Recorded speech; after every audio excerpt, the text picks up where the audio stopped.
Okay, hi everybody, it's me, Manga 922. It's time to review Bleach. 1,000 Year Blood War, Season 3, Episode 3, The Dark Arm. Now, the episode really focuses on two things. Ukitake and Shunsui. Now, for Ukitake, I forgot the deity's name that they talk about. But basically, the Dark Arm references the arm of the Soul King. That's basically what it boils down to. So, when Ukitake was a boy, his parents prayed to, I think it's Imi something. I apologize, I forgot the name of the god they were referencing. But the god itself is the arm of the Soul King. I believe it's the right arm of the Soul King. Looking at my right arm. The reference. Yeah, I believe it is. So, during this process, they save Ukitake's life. Because what it does, it takes whatever was ailing him away. Now, we get a lot of flashbacks, though. Well, major flashback with Ukitake, with Shunsui. We get to see Yamamoto as a young dude with black hair. Okay. We get the whole thing with Cayenne. Whole big time, major flashback. Yeah, you know where this is going. So, and basically, Ukitake and Shunsui are doing two separate things in this episode. It's mostly about Ukitake, who decides to sacrifice himself. Okay? Basically, he does the chant that his parents did, and basically the arm of the Soul King shoots up, goes all the way to the royal capital. And by the way, Ywach, your future sight is shit. Because not even he knew this was going to happen. Listen, I don't want to start hating on this thing.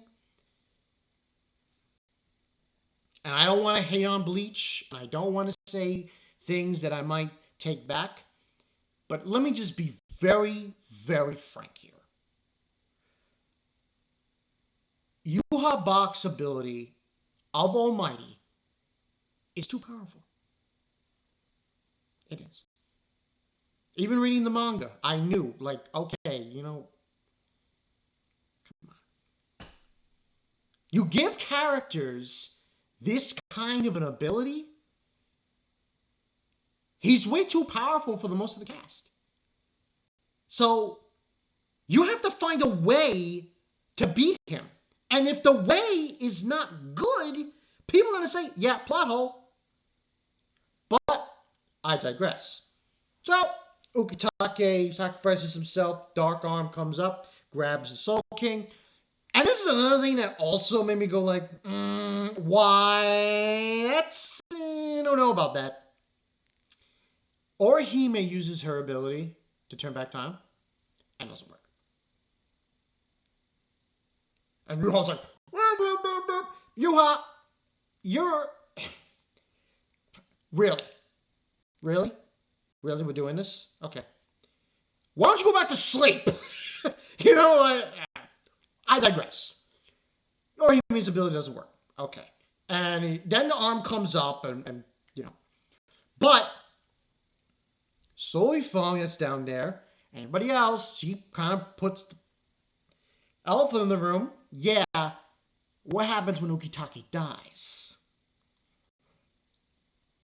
This only comes to fruition as long to keep the Soul King balance in place, as long as he's able to do that.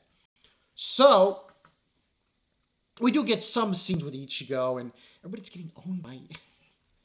Listen, I don't want to harp on Yuha. I really don't. But I think this is bullshit. I really do. I think the Almighty is an ability that is too powerful. It's way too powerful. And listen, I'm not saying Kubo's a bad writer, but you have to piece this in a very delicate way. You have to really think about how you're going to beat him if he has ability this haxed. This OP. Regardless, they're not able to do it, but then the arm comes up. Like I said, we had that scene.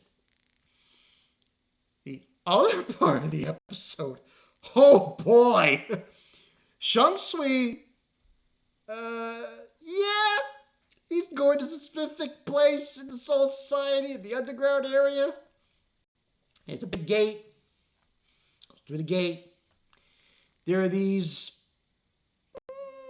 things on the ground, and he opens 2 keys, and he opens, he says he's talking to, Sosuke Aizen, everybody. Now, if anybody's seen the more past seasons for the 1,000-Year Blood War, you know that Yuha did show up to Aizen and try to recruit him. In that instant, when he did that, Yuha lost track of time. Now, this is the point of why things were framed in this way. Shunsui decided to release him because he knows that if Aizen is released and he goes up against Yuha's powers can be shit. Because of his illusionary base Sabakto. So he releases him. He gonna put him in that chair. I have to laugh. That chair, man, that chair's OP. Some guy kind of rushes Aizen and he gets fucking murdered.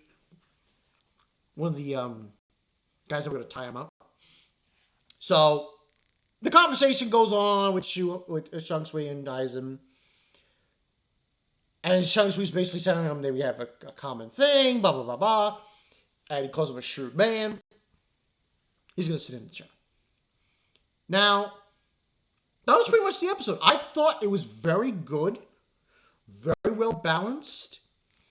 With the flashback. That was really good flashback. Fantastic shit. Obviously, that flag. Because it's Ukitake. Listen, I know people are probably going to ask me my beef. Here's the thing, okay? I just am trying to state the elephant in the room. And the elephant in the room is Yuha Bak. Kubo and Periot have to be very careful what they do here. You need to explain. You need to explain how he's going to get defeated in this series. Because you didn't do it in the manga. Okay, the manga you just said, I'm not going to say what he did in the manga because there's anime-only review watchers here. But in the manga, it wasn't explained. It wasn't done carefully. Here, it has to be. You have to explain. You have to, because this power is too powerful. And guess what? Ichigo can't beat him. No one can beat him. Hence, what the whole Aizen thing's about, to an extent. Because as I said before, in episodes past, he went to see Aizen and he lost track of time.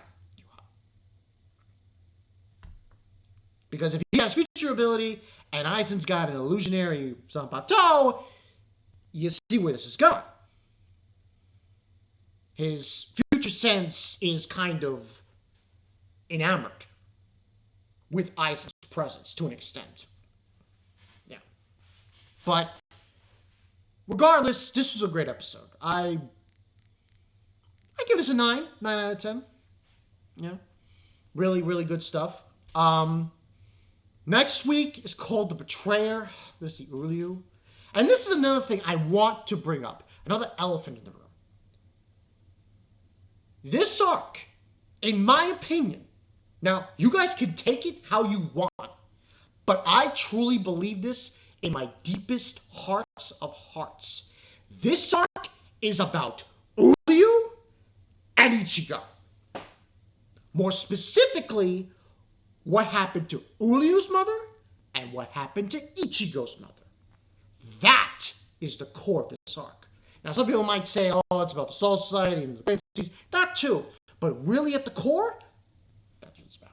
Because you look on Mao, Uryu is listed as a main character. And so is Ichigo.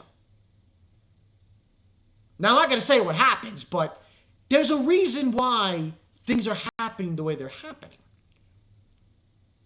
Because anyone who's seen the last couple of seasons of Thousand Year Blood War, you know that when Uryu leaves, we see a picture of his mother.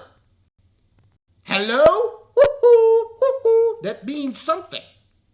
It doesn't mean nothing. It means something of what his motivations are.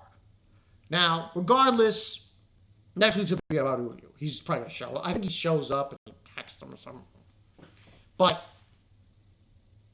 that's basically the crux of this. But now we got Aizen into the mix. That's going to be a whole bag of worms when he gets involved and they obviously, take down that's going to happen. But it's been Bonkai 922. I'll see you guys later. No offense to you, Ha. You're too powerful, dude. Sorry. I'll see you guys later. Peace.